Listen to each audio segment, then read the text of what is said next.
Bonjour et bienvenue. Je suis Alexandra Badzak, directrice de la Galerie d'Art d'Ottawa. Welcome, everyone.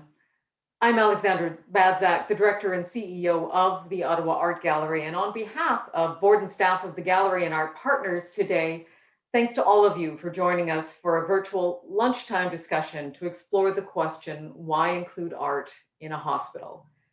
I want to take a moment to acknowledge that this discussion, albeit virtual, takes place on the beautiful Anishinaabe Algonquin territory. The Algonquin Anishinaabe have been on this vast territory known today as the city of Ottawa since the beginning of time, and all sorts of art forms have been and continue to be part of the vibrant Anishinaabe culture and essential to our path forward. Je salue la nation Anishinaabe car nous nous trouvons aujourd'hui sur ces terres non cédées qui fournissent à la culture de nombreuses sources d'inspiration. Late in 2019, the Ottawa Hospital, the Ottawa Art Gallery, and the Ottawa Symphony Orchestra signed a unique memorandum of understanding to work together to incorporate art into the Ottawa Hospital for the benefit of patients, staff, and visitors. And as part of this iterative journey together, we decided it was important to share some of the current research with all of you, best practices as well as artist projects that are exciting and inspiring us.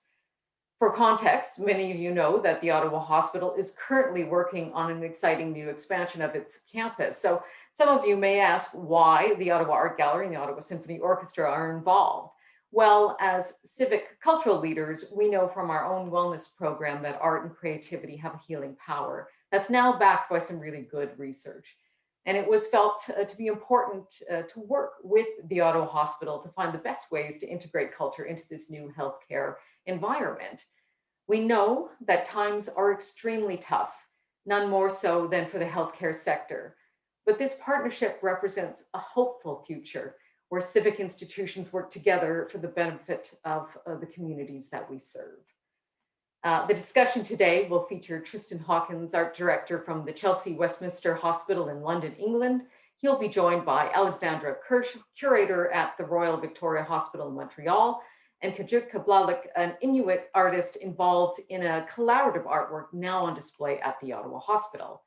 Before we begin, I'd like to acknowledge Councillor Fleury, who has joined us today, our partner with the Ottawa Symphony Orchestra and their general manager, Sarah Devlin, our fellow conspirator and partnership leader, Jennifer Toby, who will act as respondent, and of course, all the staff, board members, friends, and supporters of all our partner organizations and the artists who have joined us today as well.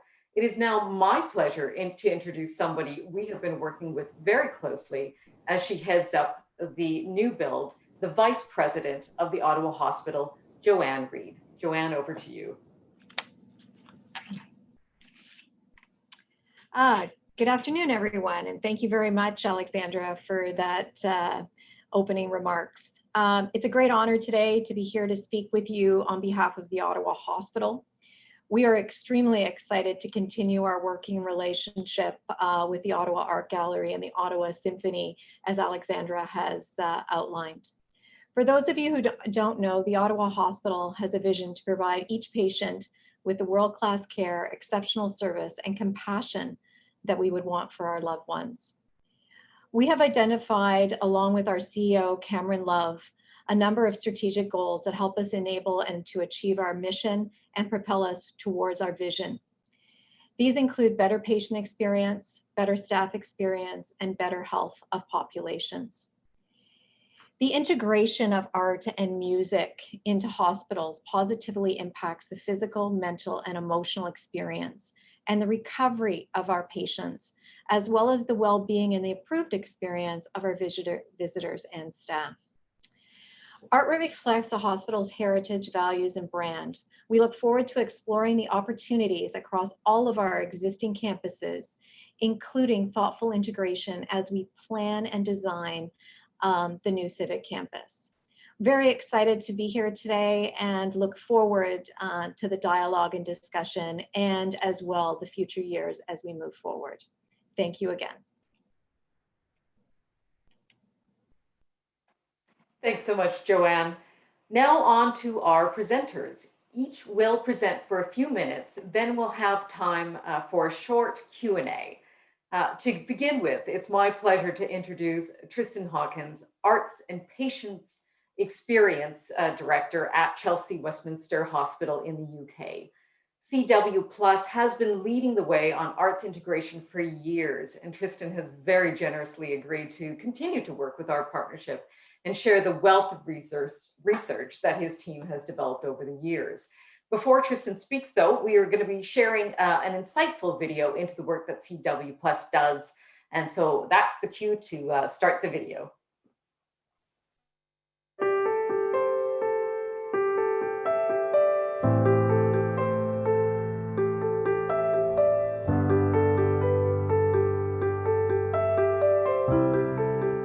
Chelsea Westminster's Arts and Design programme started back in '93 when the new hospital opened, and that really kick-started a movement of arts and health across the country. Our arts programme is about improving the environment for the patients that we're working with, but also the psychological, the physical and the clinical outcome within our hospitals. We've got 3 new strands of work that we're looking at. So one is around design and environment. So we're looking at things like lighting, acoustics, how can we optimise the built environment. With our commissions programme, we're looking to create bespoke work for a range of different clinical environments. And with that project, we work with emerging artists through to really well-known established artists, creating site-specific work which will aim to address particular clinical issues that we may have within our hospital environments. With our Arts for All programme, we're working cross-art form, do a lot of work around performance and music, working with people at bedside, but also taking people off the ward and working within neutral spaces within the hospital. And behind all of this, it's aiming to improve the patient experience, but also how can we enhance clinical outcomes. It can improve the patient's ability to maintain independence. So that engagement, that social interaction, cognitively stimulates that patient, which in turn enables them to maintain their level of functions. It's about the lasting effect that this programme has on the patient's entire experience in the hospital. It lifts moods, it's social, it brings people together, they're working together, they're talking across to each other. It has a positive impact on so many aspects of their care and their well-being. Our third strand of work is called the Future Hospital, and that looks at how we can use new technology. So we're looking at robots, how we might use those within a clinical environment. We're also looking at virtual reality and sound and creating soundscapes. So within an environment, how sound can calm and relax patients. And then research and evaluation is really important. It's an integral part. So we have 3 PhD students working with us at the moment.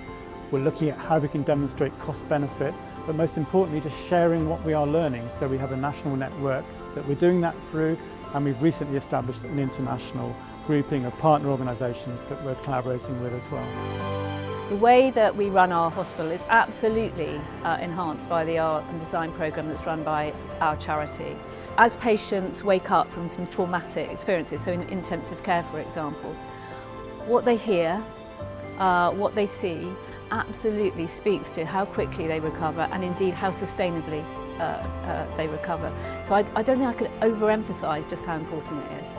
The evidence that's been gathered here by our charity, the pioneering work they're doing, is of such interest now, both nationally and internationally, that we have visits all the time. People from politicians, healthcare leaders, academics, and we look forward to seeing this type of work in recovery of patients being rolled out right across the country.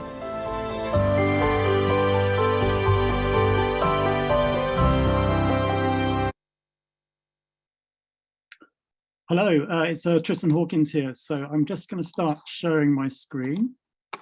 So it's fantastic to be with you all today. So thank you so much for joining. So for those of you who don't know London, so the area on the map here is the area that we cover. So we cover a large section of London. We're treating about 1.5 million patients a year. We've got one of the biggest emergency departments in London. So we're a fairly big player in terms of London.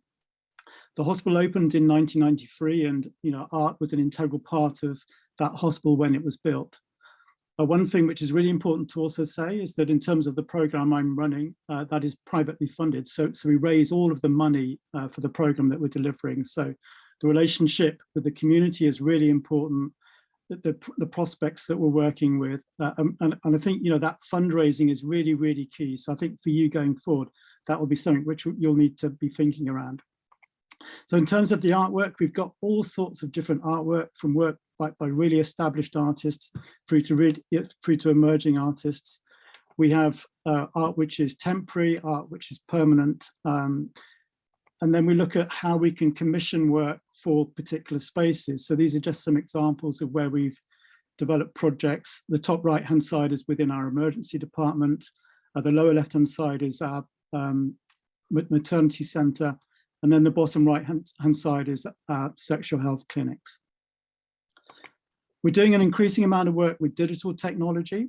So this is a large screen-based installation by an artist called Isaac Julian. The great thing about digital work is it's very easy to curate. We can change spaces quite quickly. It can also be quite cheap. So we have a strand of work which is called Relax Digital, which is an example here, which is a curated program of moving image. So we have around 60 hours of films. So these are scenes, for example, if you go for a walk at the weekend, the things that you might stop and look at, which kind of recharge you. So here we have a boat coming into a harbour, taking down the sails. This is content that we've commissioned, but we now make it available to other hospitals in the UK that want this. So it's a very cheap way of creating and changing an environment. Another thing we're looking at is using moving image as distractions. So on the left-hand side here, we have a project called The Zoo, which is a series of animal portraits. When we were doing consultation for this project, a new Harry Potter film had just come out, and I was talking with kids in the emergency department about what would they like, and they said, it'd be fantastic if we could have the moving portraits like in Harry Potter. And then I noticed that one of the clinicians during a procedure, they were trying to take blood off a young child, was showing a film of a hamster playing the piano on YouTube. And we thought, well, it'd be really great if we could design something which is just there in the room, in the treatment room, which clinicians can use to distract patients when unpleasant things are happening. We've done a study on the impact of this project, and that's shown us there's an 87% reduction in perception of pain, which is huge.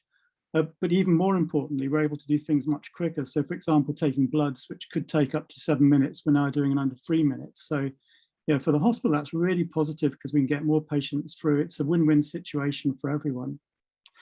The top right-hand side image there, that's a Paro, which is a seal. This was developed in Japan. So we're trialing that, working with patients with dementia. And then the bottom right-hand side is virtual reality. So we've got a number of studies working with VR. We have a large number of partners that we're working with. So these are just some of the partners, mainly from around the actual capital city of London. This has been a great way of extending the program, but I think also for the organizations that we're working with in terms of developing new audiences. So that's been a very simple way of enhancing the reach of what we're doing. We're very lucky in the hospital to have bespoke spaces. So the top left-hand side there, that is our cinema. We've got a 40-seat cinema. We generally will show mainstream films on release, so Hollywood blockbusters.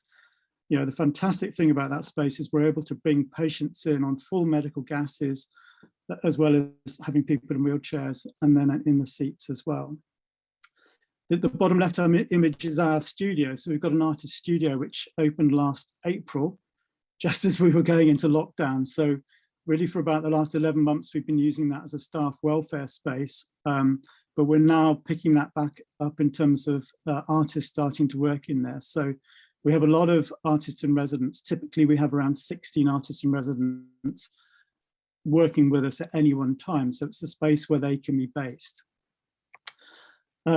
We're very kind of aware of making sure we've got a cross-section of artists that we're working with in terms of old and young from different communities, but also art forms. So this is one of our oldest artists. This is Martha Armitage, who is, I think, 87. So she works with hand-cut lino, which she then prints. And then we've got a French artist, Anouk Mercer, who's doing work around mark making and the transition from analog to digital in terms of the way that the hospital records things that are happening. So typically what will happen with artists is they'll put on scrubs and they'll immerse themselves within an environment, get to understand it, start building relationships within the teams. So most of our projects are long-term, and long-term can mean many years, and I found that that's a really effective way of working. As I mentioned in the video, we've got a lot of participation happening. So work at bedside, in day rooms. Some of that is group work, some of it's individual, just a real mixture, and it really brings to life what's happening in the hospital. Another thing I've been really focused on is the environment. So of looking at things like sleep, looking at air quality, looking at temperature, because I think those are really important in terms of how people feel within a building. So things like the circadian rhythms going from day to night, how can that promote better sleep? Quite often big public buildings, aren't that well designed. They don't necessarily have windows, so people might not know what the weather's like outside. So we've been measuring our environment. So we've been working on a new intensive care unit for about 3 years now, and developed a whole array of sensors which are recording what's happening in those environments. And then we're overlaying that data against what's actually happening to people clinically. So here you can just see some graphs from some of that data. So this is fairly kind of unusual. It's something we're going to be sharing with other hospitals, but really looking at how can environment influence outcomes. So things like music, we know that can lower blood pressure. It can relax people. How does that then affect their healing? And then here's just some examples of the new space that we've created in our intensive care unit. We're also looking at the connection with nature, so biophilia. There's many research studies that show the impact of nature on healing. So we're creating gardens within the hospital. I was really excited to hear that in your new hospital, it sounds like that's been considered as part of the build, which I think is really, really important. This here is a garden which is going to be opening at the end of May, which is adjacent to our intensive care unit, and will be a space where we can bring patients to mobilize. It can be a space for family and friends to sit, just really bringing the outside in. So that is all I'm going to say, other than we've got a book here, just a plug for our books, so you can get that on Amazon, and it talks about the history of the project. I'm quite active on Twitter around stuff to do with hospitals, so if you follow me on Twitter, but really looking forward to working with you, because I'm hoping that this is the start of an ongoing partnership with you. Wonderful, Trystan. There's just so much great information that we can get into, and I'm looking forward to our chat later on in this panel discussion. Moving right along, it's now my pleasure to introduce Alexandra Kirsh, who a few others and I had the pleasure to meet when she provided us a tour of the McGill Health Center last year before COVID hit us, where she is the Arts and Health Curator. Alexandra, over to you. Thank you, Alexandra. So yeah, as said, I am the curator for the McGill University Health Center. So that's the McGill University Health Network in a way, which comprises of 9 different institutions, 5 different campuses. And I'll just share my screen so that you too can see my little presentation. And we can go from there. So as you can see here, there's this is the new Glen campus. The Art and Heritage Center got started in 2012 with myself and our director, Dr. Meekins. And this was in preparation for the move of our different institutions into this site. So this is one of our sites. This is the Children's Hospital, the Royal Victoria Hospital, the Chest, and the Cancer Center and the Research Institute. So that's one of our sites, and we really got to take advantage of what was in planning, what we could do with the arts and our legacy, our heritage, and celebrating that here. So just to clarify, our mission and mandate is really to recognize the significant social, artistic, medical, and nursing histories of the MUHC, and that comprises a myriad of things. I'll go over the collection first.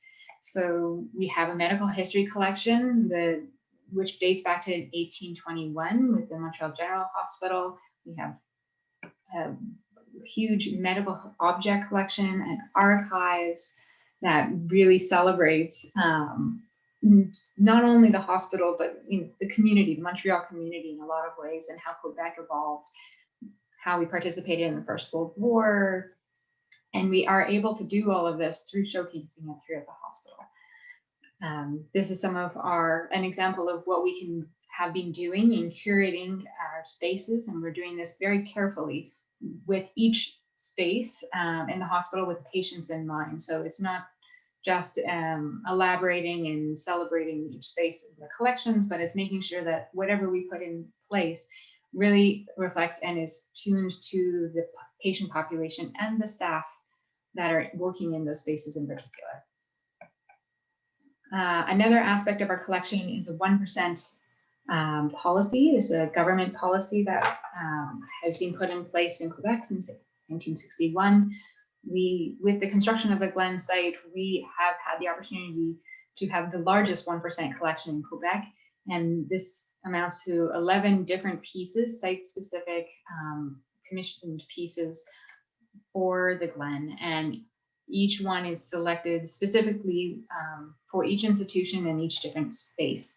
So really, it caters to our population, but also reflects and represents the institution in a lovely way. So we have a variety of shops inside and outside, the children's. So these are just a few examples of that.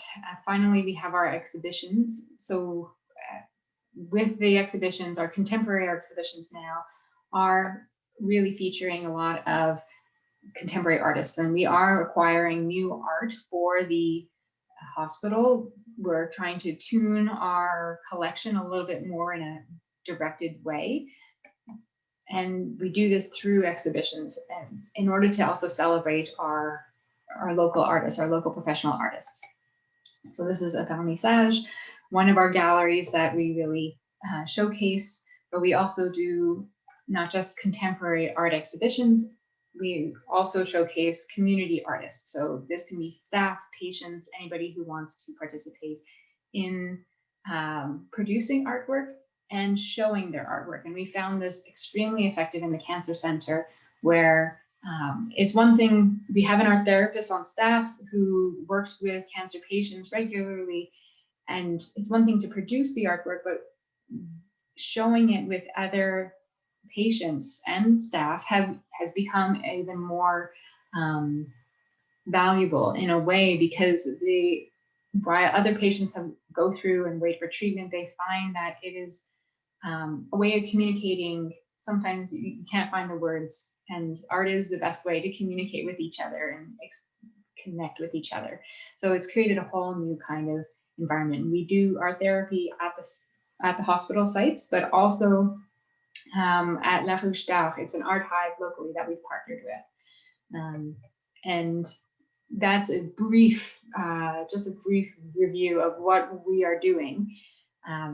If you want to check out more, please do check out our website. And because of this past year, unfortunately, we've had to put a lot of our contemporary exhibitions and rotating exhibitions on hold, but we have been able to do an online exhibition in celebrating our 200th anniversary, which is this launched this past March for the 200th MGH. So this really celebrates not only our history, but kind of the evolution of healthcare in Montreal and Quebec, because the MUHC's mandate has always been the city of Montreal and our northern regions as well. So I really encourage everybody to check these out if you want to learn more, and I look forward to talking more about this in our discussion today.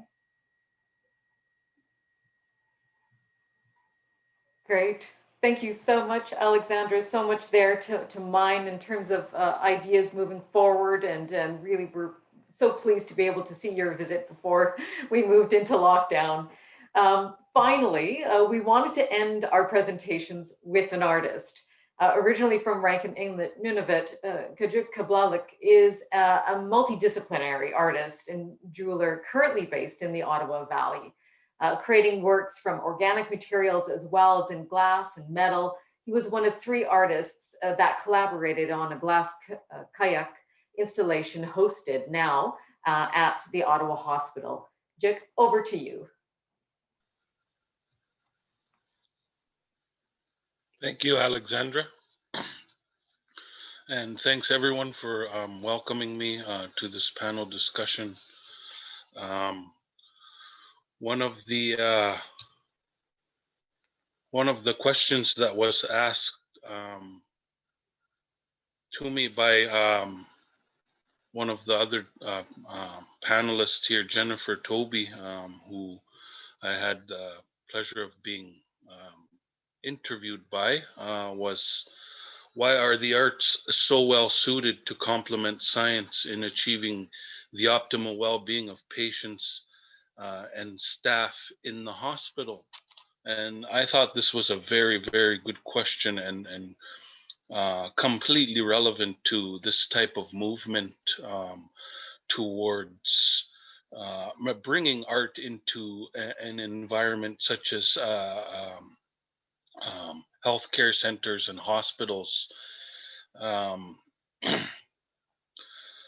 One of the reasons why I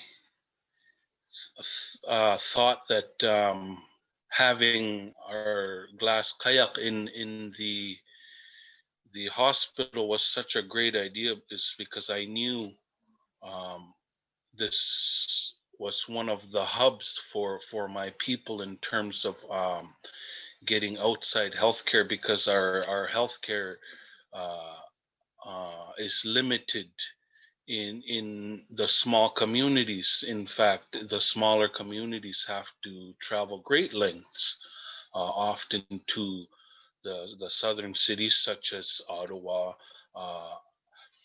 for the Baffin region, and then for the Kablalik region, which is more central, is often Winnipeg, and then in the west, in the more western communities, is Edmonton.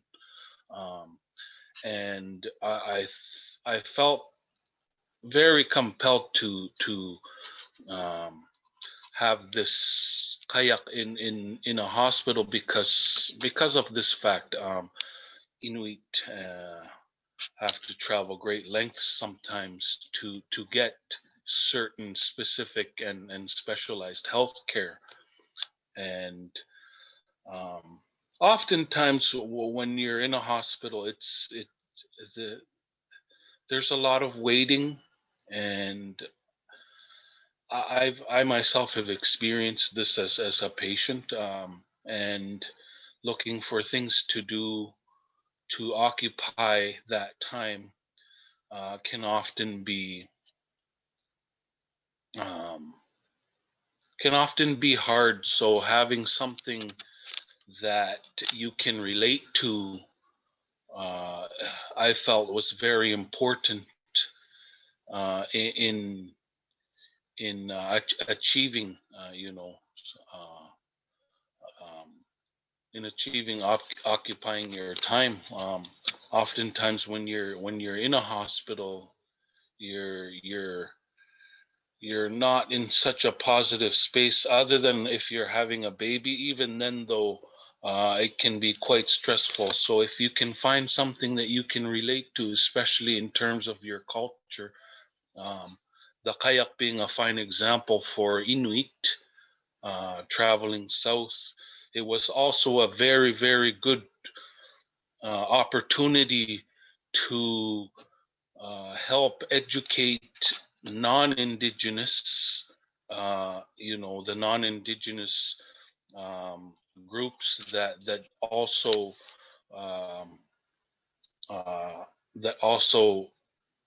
go to those healthcare centers, hospitals.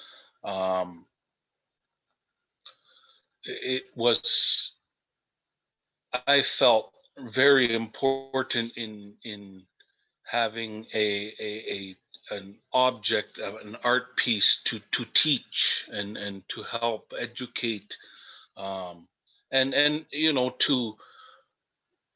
to evoke some questions about what this might mean or what this might be asking on, you know, a specific piece of art. Um, and you know, some of the panels on the kayak do exactly that. And although, you know, some may know what those specifics are, it was a very good opportunity for uh, um, the three of us, the collaborative artists, to come up with a concept to to to um to to have those non-indigenous, you know, drum up those questions. Why did this artist why did this artist create this piece? Why did they create this panel? Why did you know, why did they create those pieces? And we want the three of us artists wanted to come up with this concept in helping the reconciliation movement, because this is a very important uh, this is a very important time for that in uh, nations like Canada, moving forward on issues like the residential schools, like the like the dog slaughter, which a lot of folks don't know about, um, and the idea that to move forward we have to work together with our neighbors, which we all are neighbors on this land. And this art piece was about that, and helping that movement and its steps forward. This, and I feel this is a very complementary piece, you know, in terms of having it in a setting where you're not typically thinking about those things, but it'll help those individuals with a sense of comfort, with a sense of being at home, and also for those non-Indigenous to learn something they may not have known, and something that they were not taught in school or in college, which luckily there is also a movement in the education systems, but for it to cross over into a science setting where health science is at the forefront in healthcare centers, I thought it was very complimentary. And I feel just by looking at the other examples from the other panelists, is it's a perfect complementary. um it's it's just very complementary in terms of uh people's well-being, and a movement to help um any individual in that setting to feel more comfortable and more sort of at home, because a lot of people at home have their own art as well. So to try to transition to, you know, a setting that brings some sort of sense of home, I thought was very, it worked well in terms of uh, complementing science through, you know, through art pieces, and having um, and having art exhibits within a setting like that. Thank you so much. And again, I thought it was I thought this discussion and this I just thought this type of discussion is very important in moving forward to working together for both Indigenous and non-Indigenous. Thank you so much.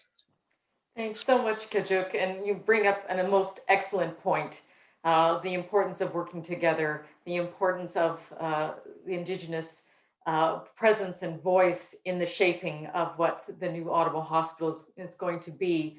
It's so great to hear from all of the panelists' work and all of your perspectives. There's definite threads that are running through all the presentations. I'm going to encourage all the panelists now to unmute and to bring up their video. And I'm going to introduce a key collaborator, the instigator of our partnership in so many ways, as well as a great supporter, Jennifer Toby, who is going to provide us with a response to what we heard and to pose the first question. Jennifer, over to you. Thank you, Alexandra, and thank you to all the panelists. I've met you, I've spoken to you, and it's always inspiring to hear your stories. But Kaajuk, you did start with my question, but it was such a beautiful expression of the empathy and understanding that art can bring into a hospital. So I appreciate that. Thank you. My question was, in fullness, for the other two panelists, I guess, for the past century, hospital care has focused on the scientific approach, which has served us well and will obviously continue. We've also come to realize, particularly through the COVID experience, that while science is necessary, it may not be sufficient. Money is allocated into the scientific system. We all understand that. However, we should not lose sight of the holistic aspect of the person. As Kaajuk so amply demonstrated, the emotions and feelings of patients, staff, and visitors affect their hospital experience and outcome. My question is, why are the arts so well suited to complement science in achieving the optimal well-being of patients and staff in the hospital? And maybe I'll start with you, Trystan.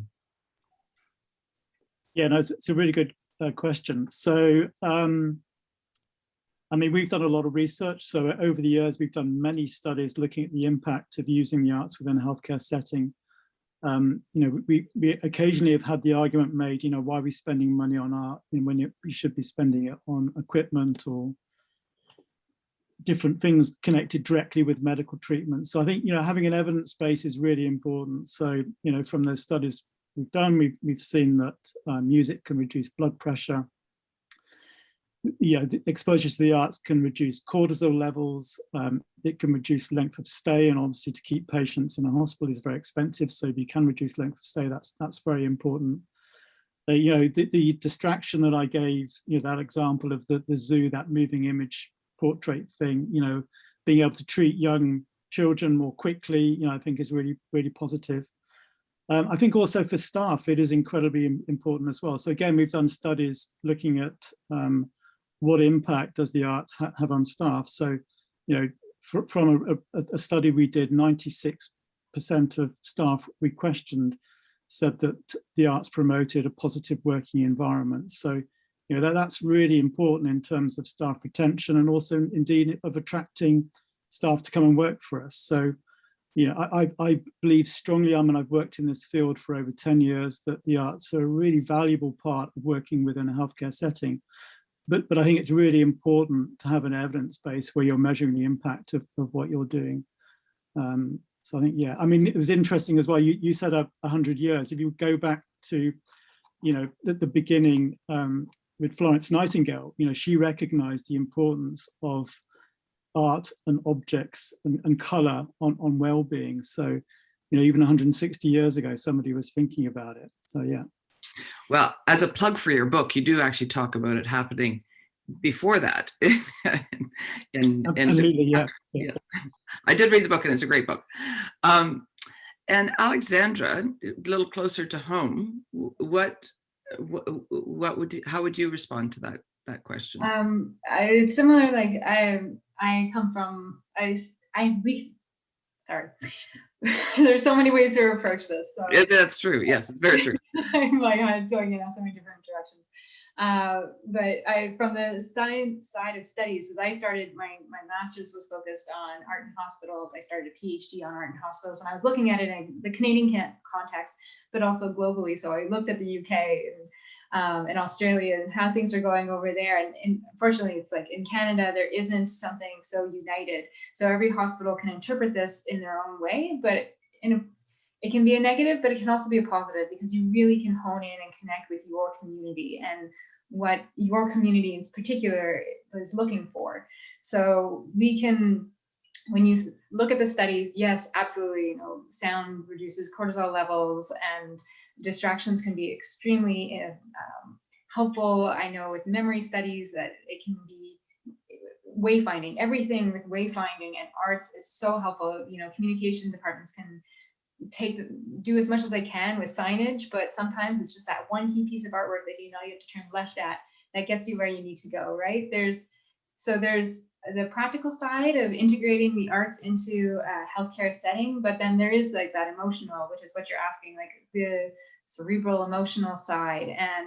And there is definitely meaning behind that. And as Kaajuk was saying, like there is a lot of waiting, and that can be stressful unto itself. So I like to think that we cater to two kinds of waiters, or like two types of patient or visitor populations, and those are either who are stressed or who are bored. And the artwork in those particular areas, if you know who's occupying those areas, you can really cater to. So either you can calm them down with something distracting in a calm setting, or you can really take advantage of an opportunity to present them with something new or something they wouldn't normally get to see. So I like to really think critically about how can we make the most out of the spaces we have. And I mean, again, that comes back down to, in Canada, like our healthcare, a lot of our buildings are older, and if you have an opportunity to expand, try to integrate the arts in a really critical way right from the get-go. But if you're working with existing buildings, finding a way to integrate it in sometimes it's almost better to bring in arts in an older building, because you can't do too much more with it, right? You can't, it's hard to, the meat and bones of the building, right? The electrical or whatever it is from a planning aspect of it, sometimes you can't move with that stuff. So how do we improve on the space for the people who are occupying it? That's one way of interpreting your question. But No, I think that's great. Well, and what is interesting is that every city comes up with its own solution, and an Ottawa solution will be the post-COVID Ottawa solution, just like yours was the Montreal solution and London came up with the London solution. But it's always really beneficial to learn from what others have done, and your experience has certainly been is a very beautiful outcome. Not that you want to. We don't go to a hospital to see beautiful art, but if we are there and find some beautiful art, that's a good thing. Kaajuk, you answered this question really beautifully, so I'm not sure that you want to add anything, but would you like to say something more on this particular topic? Thanks, Jennifer. And again, thank you for having me on the discussion panel. And my apologies for answering the question before it was asked.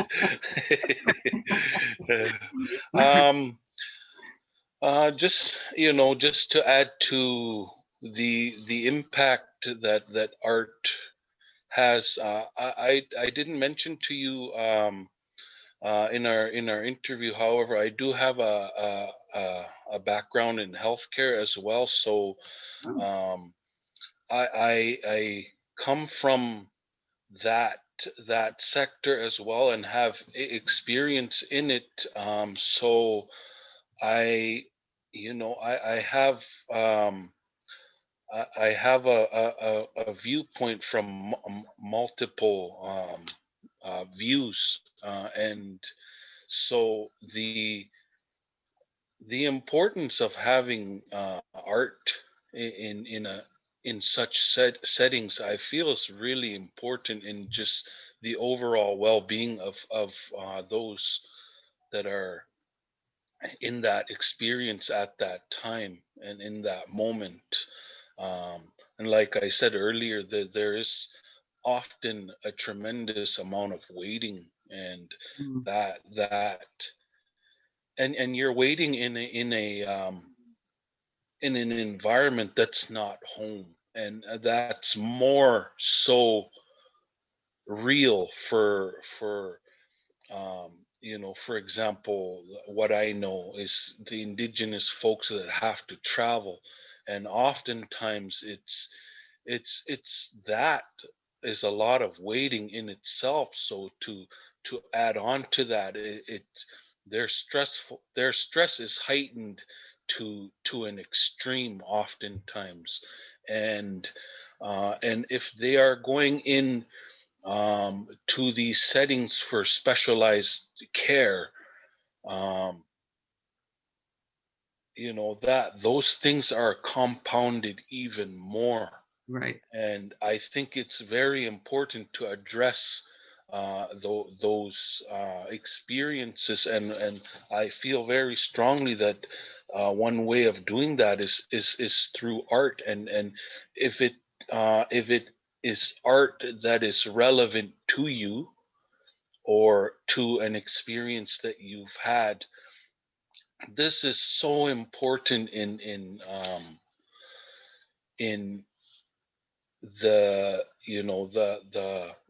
the psychology and the well-being and all of these things that are happening at once in that type of setting. um, and if you can find something that brings you home, or that um, that makes you feel comfortable, and does address all of those holistic aspects of an individual, it is so important, in improving the experience in a setting like that. Right. And if you can sort of record that, like Trystan said, it's really important in having in adding to those numbers and its importance, because you have some sort of reference, for evidence. If you need evidence based um, numbers, and that sort of thing, it's really important in that endeavor as well. Thank you. Yes, thank you. Just actually maybe to back up for people who have not seen the kayak, because it was installed literally a few weeks before COVID shut the hospital. But it's an antique Inuit kayak that has glass panels that explain the Inuit experience with the killing of the dogs with the residential schools. But really, what's beautiful about it is, it's a beautiful piece of art, but there's a harpoon that points forward, and the storyline is that moving through time into the light and into a better future, and it really does that beautifully. So I do thank you for that. I'm actually going to turn it back to Alexandra for some questions that have come in from others for the last few minutes of our. Thank you, Jennifer. That's great. Yeah, it's been a wonderful conversation thus far, and thank you to all the panelists. And I think the point that Kaajuk brought up about working collaboratively with the community to create a work of art that resonates, that speaks to the individuals who come from all walks of life. So I'm curious as to what other contemporary art practices kind of work or resonate within a healthcare settings, and it's something that I'm seeing as a bit of a thread in terms of the questions being asked in the Q&A is how do you marry contemporary art within settings that have different individuals with different cultural understandings, or might be having some clinical issues that may be challenging their ability to take in the work. guess I'm wondering how that integration can occur, and how do you balance that? What's the decision like process for you? Maybe Alexandra, let's start with you on that. So for our contemporary art practice, our acquisitions, and for our just contemporary gallery spaces, it's very much a practice of just knowing the space and who our main audience is through there. So I am of the mindset that not all art has to be calming, soothing, or kind of PC in some ways. Like I'd rather, especially for those who are waiting, will want to see something that is a little bit more engaging, in that you can show, there are studies that say, don't show pictures of bodies, of like physical bodies in a hospital space, because people are already so conscientious of that. But we've done exhibits, we've taken that risk, and we've done exhibits of portraits and nudes, and people still, they found it incredibly engaging. And I think it's just about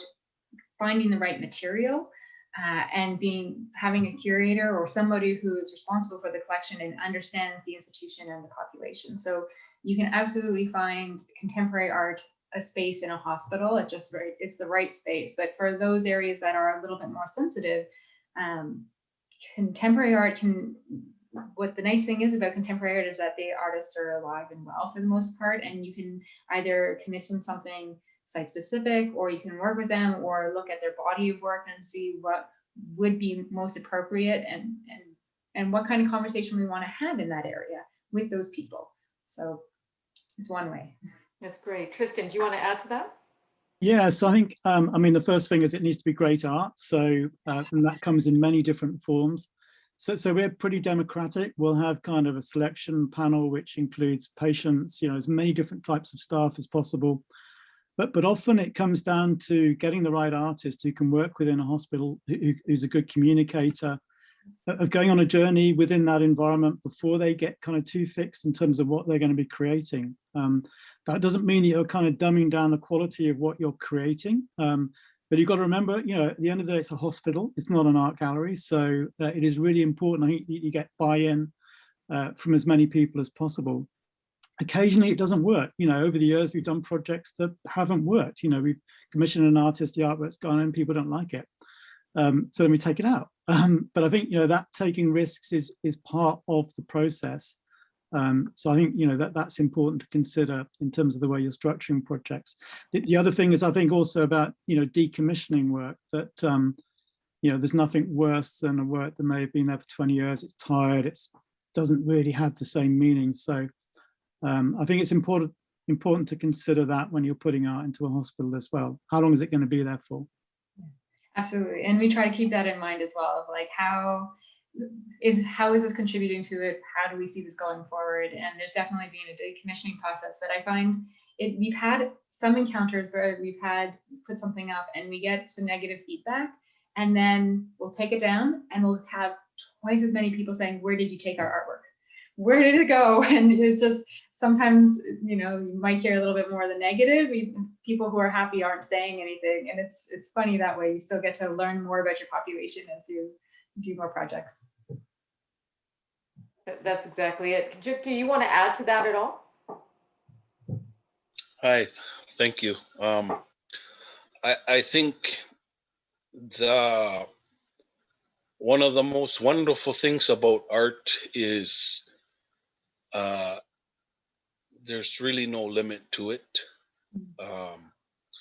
It has so many forms and many different types of art can be relevant to anybody. So I think, figuring out,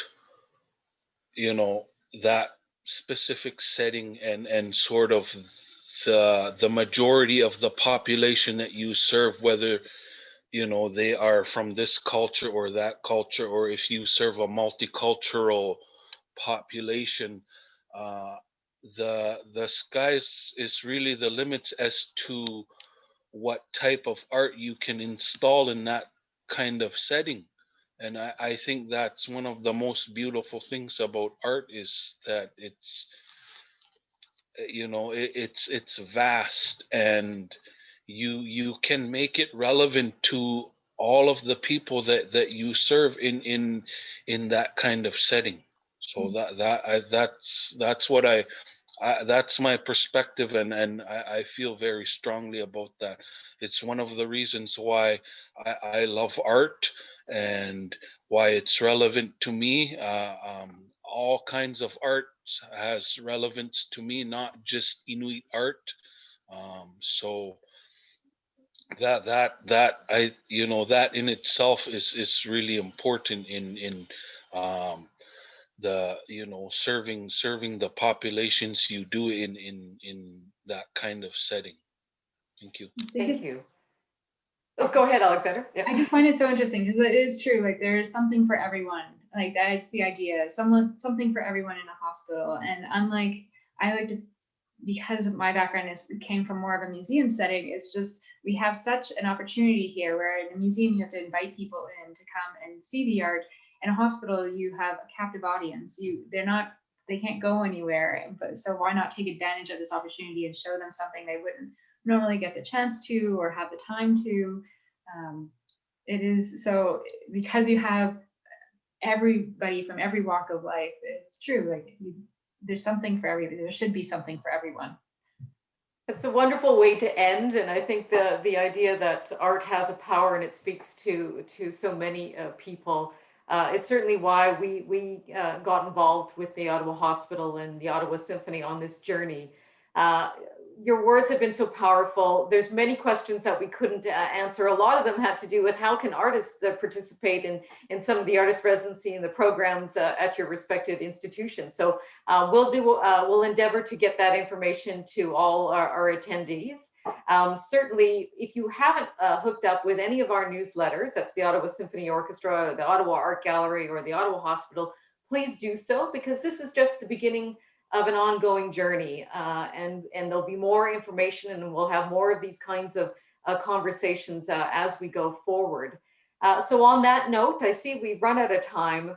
Merci, thank you to Trystan, Kaajuk, Alexandra, for sharing all of your insights and experiences with us.